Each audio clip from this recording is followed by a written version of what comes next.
ní ọ̀mọ̀wé olúgbémisọ́lá Odusote adarí obìnrin àkọ́kọ́ ilé ẹ̀kọ́ gíga àwọn amòfin tí Tinubu ṣẹ̀ṣẹ̀ yàn sípò. Ààrẹ orílẹ̀-èdè Nàìjíríà Bọ́lá Tinubu ti buwọ́lu ìyànsípò ọ̀mọ̀wé olúgbémisọ́lá Odusote gẹ́gẹ́ bí adarí àpapọ̀ fún ilé ẹ̀kọ́ àwọn amòfin ní Nàìjíríà, Director General of the Nigeria Law School. Àtẹ̀jáde kan tí olùdámọ̀ràn fún ààrẹ lórí ètò ìròyìn Báyọ̀ Ọ̀nànúgà fi síta lọ́jọ́ ìṣẹ́gun àná fìdí ìyànsípò náà múlẹ̀. Àtẹ̀jáde náà fi kún pé ọjọ́ 10 oṣù kínní ọdún 2026 ni ọ̀mọ̀wé Odusote yóò gba àkóso iṣẹ́ náà. Ọdún 4 ni yóò sì fi di ipò náà mú. Odusote ẹni ọdún 54 ni obìnrin àkọ́kọ́ tí yóò gba ipò adarí ilé ẹ̀kọ́ àwọn amòfin ní Nàìjíríà láti ọdún 1962 tí wọ́n ti dá ilé ẹ̀kọ́ ọ̀hún sílẹ̀. Ta ni olúgbémisọ́lá Odusote gan-an? Ọmọ orílẹ̀-èdè Nàìjíríà tí wọ́n bí nílẹ̀ Yorùbá ni ọ̀mọ̀wé olúgbémisọ́lá Odusote, bó tilẹ̀ jẹ́ pé àkọsílẹ̀ ìbẹ̀rẹ̀ ayé rẹ̀ kò fi bẹ́ẹ̀ hàn sóde ṣáájú ìbuwọ́lù ààrẹ sí ipò adarí ilé ẹ̀kọ́ àwọn amòfin yìí. Odusote ló di ipò igbákejì adarí àgbà ẹ̀ka ìpínlẹ̀ Èkó mú nílé ẹ̀kọ́ àwọn amòfin.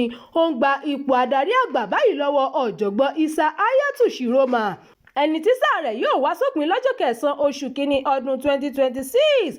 Amòfin olúgbémisọ́lá gba oyè LLB nípa ẹ̀kọ́ òfin nílé ẹ̀kọ́ Ọbáfẹ́mi Awólọ́wọ̀ Yunifásítì Ilé-Ifẹ̀.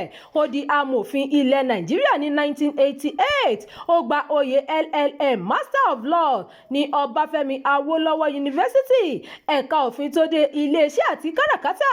Oyè ọ̀mọ̀wé nínú òfin PhD in Law ló gbà ní Yunifásítì of Surrey, United Kingdom. Bákan náà ni ọ̀mọ̀wé Odusote ti lọ fi kún ìmọ̀ rẹ̀ ní Nottingham Trent University, UK, níbi tó ti ṣiṣẹ́ ìwádìí. Ó ti lé lógún ọdún tí olúgbémisọ́lá ti ń bá ẹ̀kọ́ òfin bọ̀. Ọdún 2001 ló darapọ̀ mọ́ ilé ẹ̀kọ́ òfin Nàìjíríà gẹ́gẹ́ bí olùkọ́. Ó di olórí ẹ̀ka tó ń rí sí ètò àti iṣẹ́. Ó fìgbà kan jẹ́ adarí tó ń rí sí àmúṣe òfin. Ọ̀mọ̀wé Odusote jẹ́ adarí ẹ̀ka ilé ẹ̀kọ́ òfin ní ìpínlẹ̀ Èkó. Ó sì mójútó ọ̀kan lára àwọn ẹ̀ka tó tóbi jùlọ ní Nàìjíríà.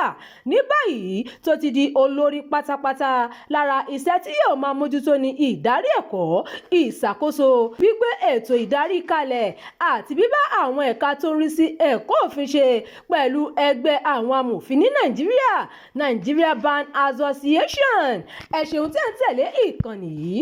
Ẹ máa bá wa pín ká kí ẹ sì fi èròǹgbà yín sí abala àríwísí. Abdulkareem Nimas ló ti ń jábọ̀ ìròyìn.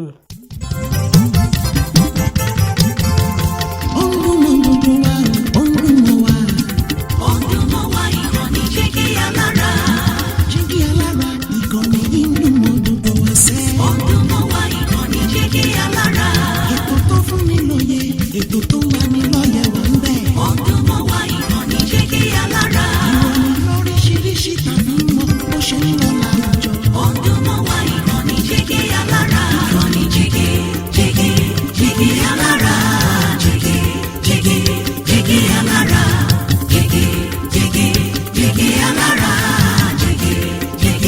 Jígí alára.